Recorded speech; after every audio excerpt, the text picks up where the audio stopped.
हिंदू ग्रंथों और पुराणों के अनुसार ब्रह्मा विष्णु और महेश को सृष्टि का निर्माता पालनकर्ता माना जाता है।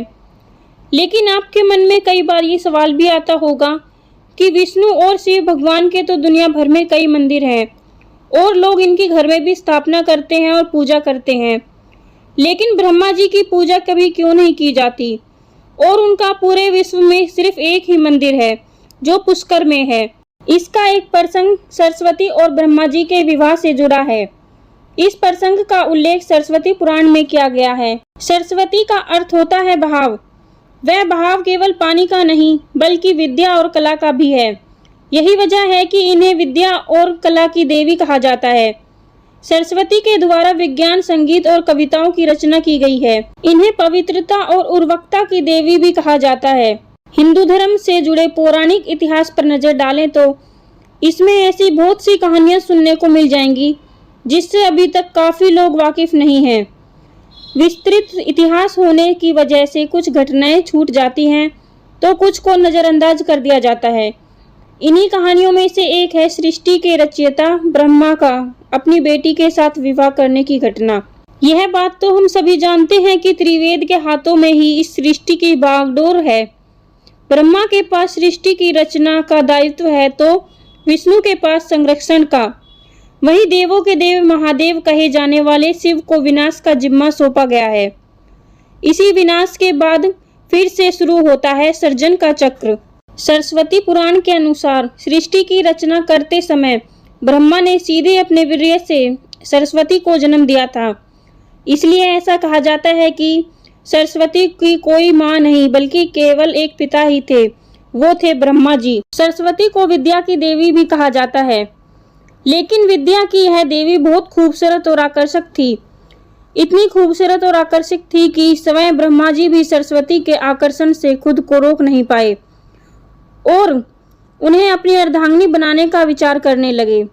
सरस्वती ने अपने पिता की इस मनोभावना को भांपकर उनसे बचने के लिए चारों दिशाओं में छिपने का प्रयास किया, लेकिन उनका यह प्रयत्न बेकार साबित हुआ। इसलिए विवश होकर उन्होंने अपने पिता के साथ विवाह करना पड़ा। ब्रह्मा और सरस्वती करीब 100 वर्षों तक एक जंगल में पति पत्नी की तरह रहे। इन दोनों का एक पुत्र भी हुआ। ब्रह्मा के 5 सिर थे। कहा जाता है कि जब ब्रह्मा ने सृष्टि की रचना की तो इस समस्त ब्रह्मांड में वे अकेले थे। ऐसे में उन्होंने अपनी रचना से सरस्वती, सांध्या और ब्राह्मणी को उत्पन्न किया।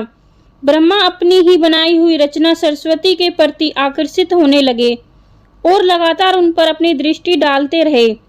ब्रह्मा की दृष्टि से बचने के लिए सरस्वती चारों दिशाओं में छिपती रही, लेकिन वह उनसे बच नहीं पाई।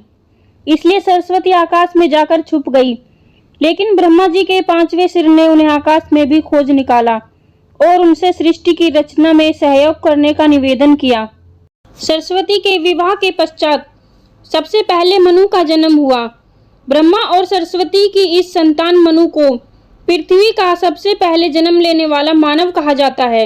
इसके अलावा मनु को वेदों, सनातन धर्म और संस्कृत समेत समस्त भाषाओं का जनक भी कहा जाता है। प्रजापति ब्रह्मा का अपनी ही पुत्री के प्रति आकर्षित होना और उनके साथ संभोग करना अन्य देवी देवताओं की नजर में अपराध था। सभी ने मिलकर पापों का सर्वनाश करने वाले शिव से आग्रह किया कि ब्रह्मा ने अपनी ही पुत्री के लिए यौन कामनाएं रखी, जो कि एक बड़ा पाप है। ब्रह्मा को उनके किए का फल मिलना ही चाहिए।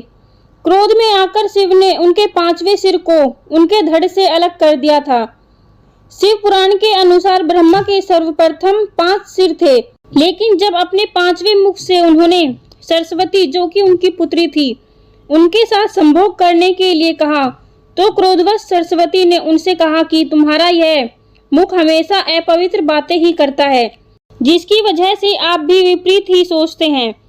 इसी घटना के बाद एक बार भगवान शिव अपनी अर्धांगिनी पार्वती को ढूंढते हुए ब्रह्मा के पास पहुंचे तो उनके 5वें मुख को छोड़कर उनके अन्य सभी मुखों ने उनका अभिवादन किया, जबकि 5वें मुख ने अमंगल आवाजें निकालनी शुरू कर दी। इसी कारणवश क्रोध में आकर शिव ने ब्रह्मा के 5वें सिर को जड़ से उखाड़कर अलग कर दिया।